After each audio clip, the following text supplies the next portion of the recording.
Assalamualaikum warahmatullahi wabarakatuh. Perkenalkan, nama saya Koni Rizkia dengan NIM 1262062020252 di kelas PIAUD 2B dengan jurusan Pendidikan Islam Anak Usia Dini di kampus Universitas Islam Negeri Said Ali Rahmatullah Tulungagung, dosen pembimbing Gunanda Istiqomah MPD. Saya di sini akan menjelaskan sebuah makalah pada matkul dasar-dasar pendidikan yang berjudul Landasan Historis Pendidikan, yang membahas yang pertama sejarah pendidikan dunia, yang kedua sejarah pendidikan di Indonesia, yang ketiga landasan historis pendidikan di Indonesia, yang keempat implikasi sejarah terhadap konsep pendidikan di Indonesia. Yang pertama saya akan membahas sejarah pendidikan dunia. Ketika pada zaman dahulu terdapat zaman yang pertama zaman realisme, yang kedua zaman rasionalisme, yang ketiga zaman naturalisme, yang keempat zaman developmentalisme, yang kelima zaman rasionalisme, yang keenam zaman liberalisme, positivisme dan individualisme, yang ketujuh zaman sosialisme.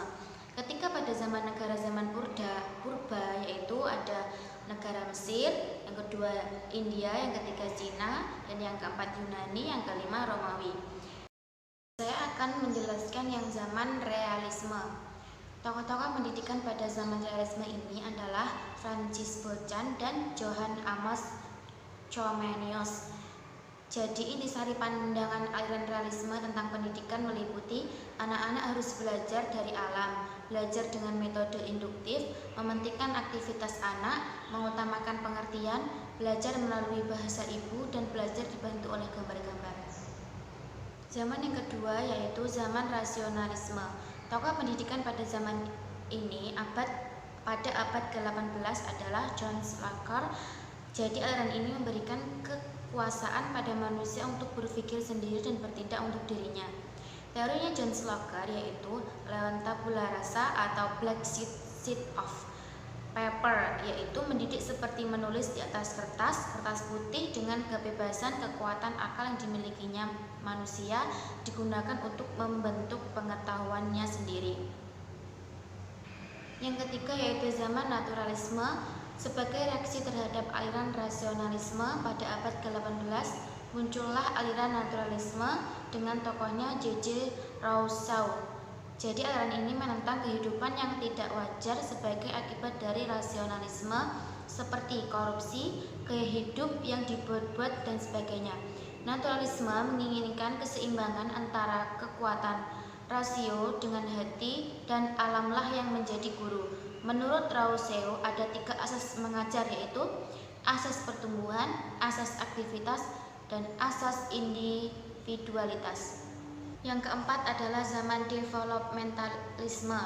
Zaman ini berkembang pada abad ke-19.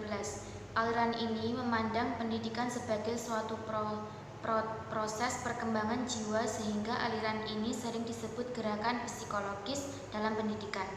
Tokoh-tokoh aliran ini adalah Pestalozzi, Johann Friedrich Herbert, Friedrich Wilhelm Froebel di Jerman, dan Stanley Hall di Amerika Serikat.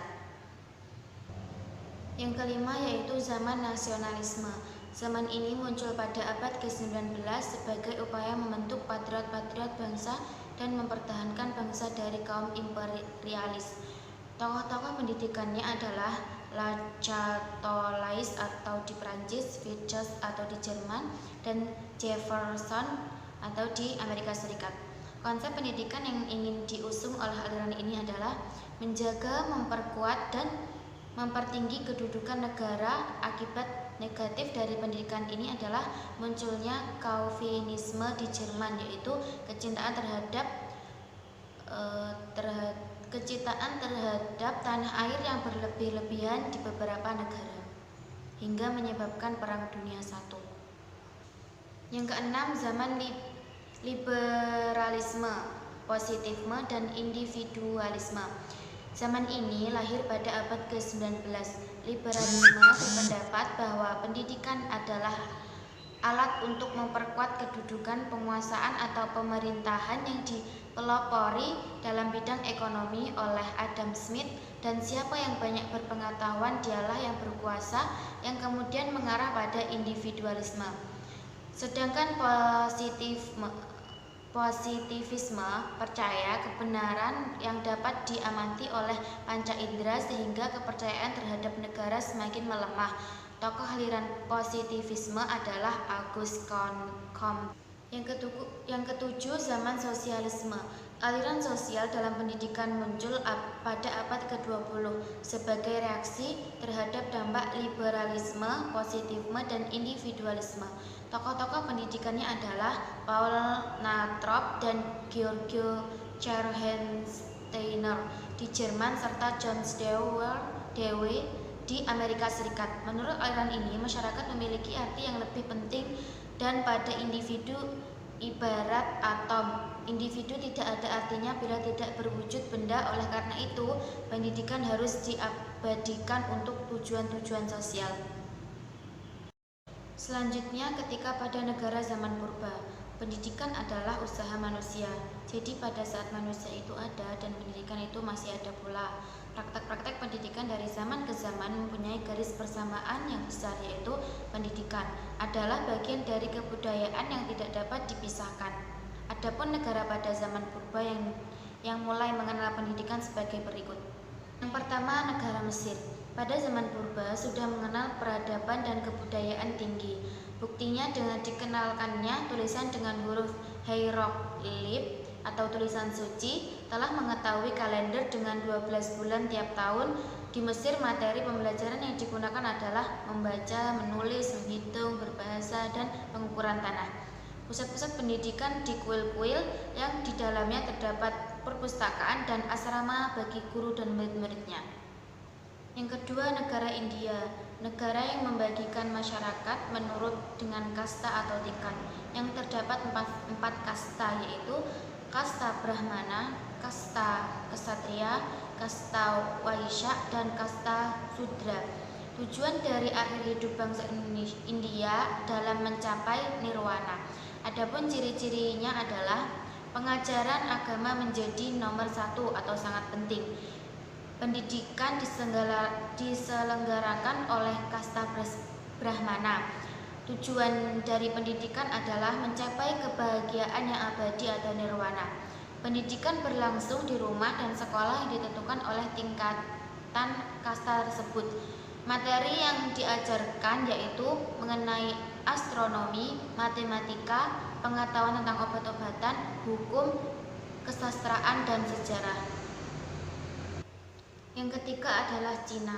Kebudayaan yang berdiri di Cina adalah kebudayaan asli Cina yang sama sekali tidak tercampur oleh kebudayaan dari luar. Adapun ciri-cirinya adalah persoalan pendidikan tidak ada kaitannya dengan keagamaan. Selanjutnya, pendidikan diselenggarakan oleh keluarga dan negara, dan tujuan dalam pendidikan adalah mendidik orang-orang berhati mulia dan saling menghormati. Materi yang diajarkan adalah menulis, mempelajari lambang-lambang kota yang berjumlah 50 ribuan. Yang keempat yaitu Yunani. Yunani kuno terbagi menjadi Sparta dan Athena. Orang Sparta lebih mementingkan pembentukan jiwa patriotisme yang kuat dan gagah berani. Tujuan pendidikannya adalah membentuk warga negara yang siap untuk membela negara. Adapun ciri-ciri pendidikannya adalah pendidikan dipergunakan hanya untuk warga negara yang merdeka atau bukan budak. Anak cacat atau lemah dibunuh. Mementingkan pendidikan jasmani, dan anak yang mencapai umur 7 tahun diasramakan. Sedangkan orang-orang Athena lebih mementingkan kesehatan jasmani dan rohani serta keharmonisan dalam kehidupan. Ciri-ciri dari pendidikannya adalah pendidikan diselenggarakan oleh keluarga dan sekolah. Sekolah dapat digunakan bagi siapa saja dalam artian bebas, dan materi yang digunakan gimnatis dan musik. Yang kelima yaitu Romawi. Tujuan pendidikannya adalah terbentuknya manusia yang siap berkorban membela tanah air. Dalam penyelenggaraan pendidikannya terdapat di rumah-rumah keluarga bangsawan. Materi pembelajarannya meliputi membaca, menulis, dan berhitung. Selanjutnya yaitu bab yang kedua, sejarah pendidikan di Indonesia. Pendidikan di Indonesia sudah ada sejak zaman kuno dan dilanjut pada zaman pengaruh agama Buddha, Hindu, dan Islam. Pada saat bangsa Indonesia berjuang untuk meraih kemerdekaan, terdapat 3 tokoh yang berpengaruh terhadap pendidikan di Indonesia. Tokoh-tokoh pendidikan tersebut adalah yang pertama Muhammad Syafi'i yang mendirikan sekolah INS atau Indonesia Netherlands School di Sumatera Barat pada tahun 1926. Yang kedua Ki Hajar Dewantara yang mendirikan Taman Siswa di Yogyakarta yang dirumuskan pada tahun 1922.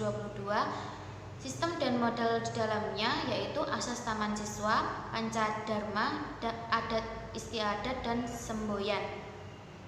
Yang ketiga Ahmad Dahlan adalah pendiri organisasi agama Islam pada tahun 1912 di Yogyakarta yang kemudian berkembang menjadi pendidikan agama Islam. Bab selanjutnya yaitu landasan historis pendidikan di Indonesia. Ada 3 yaitu zaman kolonial Belanda, zaman kolonial Jepang, dan pada zaman kemerdekaan saat ini. Yang pertama zaman kolonial Belanda. Awal abad ke-20, masalah pendidikan sangat diperhatikan oleh pemerintah Belanda yang berhubungan dengan dilaksanakannya politik etis. Sekolah mulai banyak didirikan, melainkan pembangunan sekolah pun tidak seimbang dengan jumlah penduduk. Sistem pendidikannya banyak yang menyangkut kepentingan Belanda dengan tujuan agar anak Indonesia dapat dipekerjakan menjadi pegawai rendah. Sejak diberlakukannya politik etis, pendidikan di Indonesia semakin maju. Sistem yang diberlakukan dalam politik etis adalah sebagai berikut. Yang pertama, pendidik dasar meliputi jenis sekolah dengan pengantar bahasa Belanda untuk anak Belanda ELS, Indonesia HCS, Cina HIS. Yang kedua, pendidikan lanjutan meliputi pendidikan umum MULO, HBS, AMS, dan pendidikan kejujuran. Yang kedua, pada zaman kolonial Jepang, di bidang pendidikan, Jepang telah menghapus dualisme pendidikan dari penjajah Belanda dan menggantinya menjadi pendidikan yang sama bagi semua orang Jepang, menerapkan beberapa kebijakan bagi sistem pendidikan di era kemerdekaan, antara lain, yang pertama, dijadikan bahasa Indonesia sebagai bahasa resmi pengantar pendidikan menggantikan bahasa Belanda. Yang kedua, adanya integrasi sistem pendidikan dengan dihapusnya sistem pendidikan berdasarkan kelas sosial di era penjajahan Belanda. Sistem pendidikan pada masa pendudukan Jepang kemudian diiktisarkan sebagai berikut. Pendidikan atau sekolah rakyat ditempuh selama 6 tahun. Pendidikan lanjutan terdiri dari SMP selama 3 tahun, SMA selama 3 tahun, sekolah guru terdiri selama 2 tahun, 3 tahun, dan 6 tahun. Yang ketiga, zaman kemerdekaan sampai saat ini.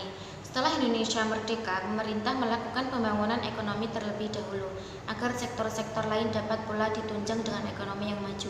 Mengenai sistem pendidikan secara UUD, pemerintah Indonesia telah memaksimalkan penyelenggaraan pendidikan dengan sebaik-baiknya. Namun dalam penyempurnaan kurikulum hanya terarah pada pembinaan pengetahuan dan keterampilan, terarah pada pembinaan pola dan strategi pembelajaran. Bab yang keempat yaitu implikasi sejarah terhadap konsep pendidikan nasional di Indonesia. Yang pertama, tujuan pendidikan yaitu mampu mengembangkan potensi peserta didik dan mengembangkan kepribadian mereka menjadi bermoral. Yang kedua, proses pendidikan. Proses belajar mengajar dan materi pembelajaran harus disesuaikan dengan tingkat perkembangan peserta didik.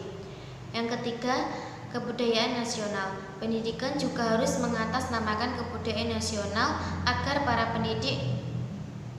para peserta didik mampu mengenal kebudayaan yang terdapat pada daerah masing-masing. Yang keempat, inovasi-inovasi pendidikan.